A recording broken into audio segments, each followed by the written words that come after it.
आज हमारा टॉपिक है इनवर्स प्रोपोर्शन। आप जानते हैं कि हमारा जो मैथ है 8वीं क्लास का, इसकी एक्सरसाइज 12.2 जो कि एक्सरसाइज 12 है असल में, उसका नाम है डायरेक्ट एंड इनवर्स प्रोपोर्शन।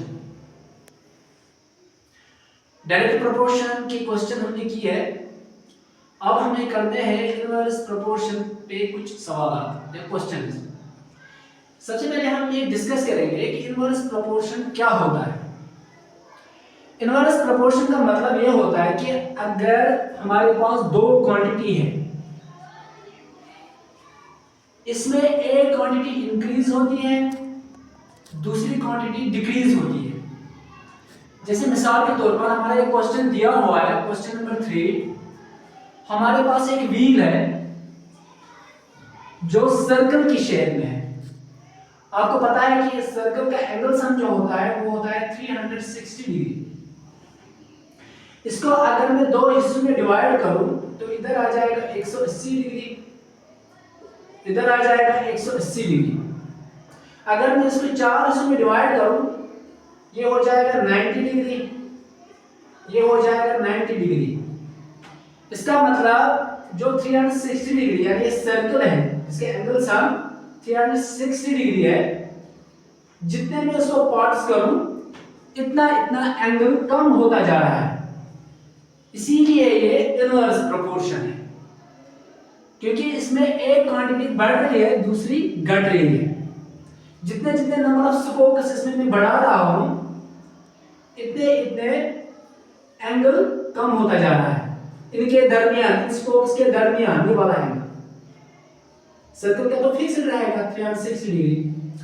इधर हमारा दिया हुआ है नंबर ऑफ स्पोक्स, ये है नंबर ऑफ स्पोक्स, सॉरी यहाँ 4 है।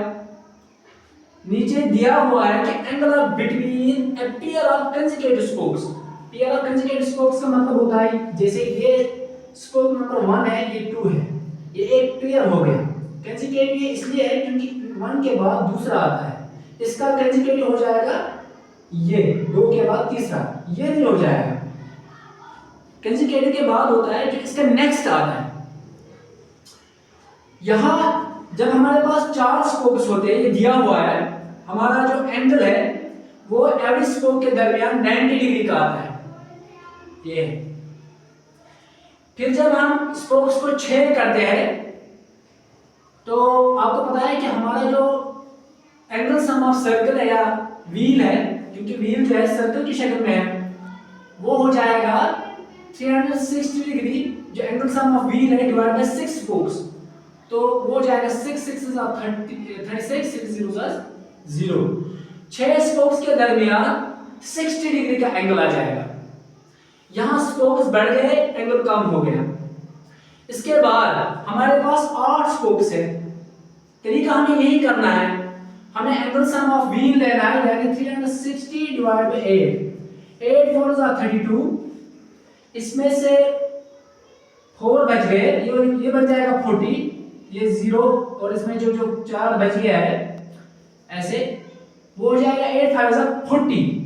अगर आपको इस तरह नहीं आ रहा है तो इस तरह कर लेना, 360 डिग्री डिवाइडेड बाय 8, 8 4 32, यहाँ 4 बच गए, यहाँ से 0 आ जाएगा, 8 5 40।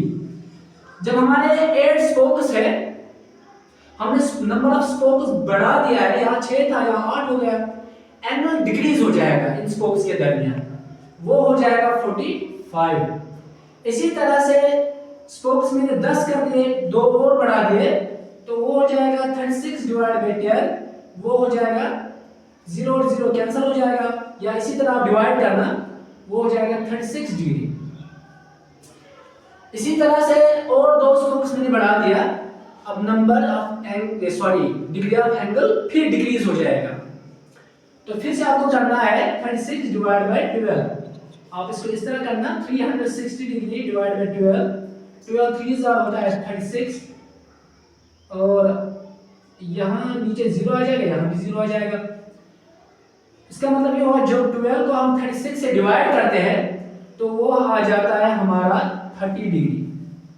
आप इसको क्रॉस चेक भी कर सकते हो, 12 इंटू 30 हो जाएगा 360 डिग्री। फिर चेक करना है इसको।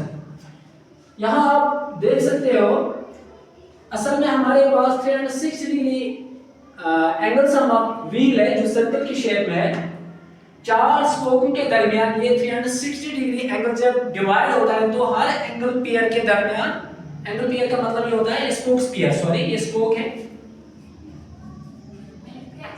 इन दो के दरमियान, ठीक है, यानी यहाँ हमें चार के दरमियान बोलना है। एक ये हो गए दो, ये हो गए दो, चार के दरमियान हमारा जो एंगल आता है वो आता है 90 डिग्री, 6 के दरमियान 60 डिग्री, 8 स्पोक के दरमियान 45 डिग्री, 10 के दरमियान 36 डिग्री, 12 के दरमियान 30 डिग्री।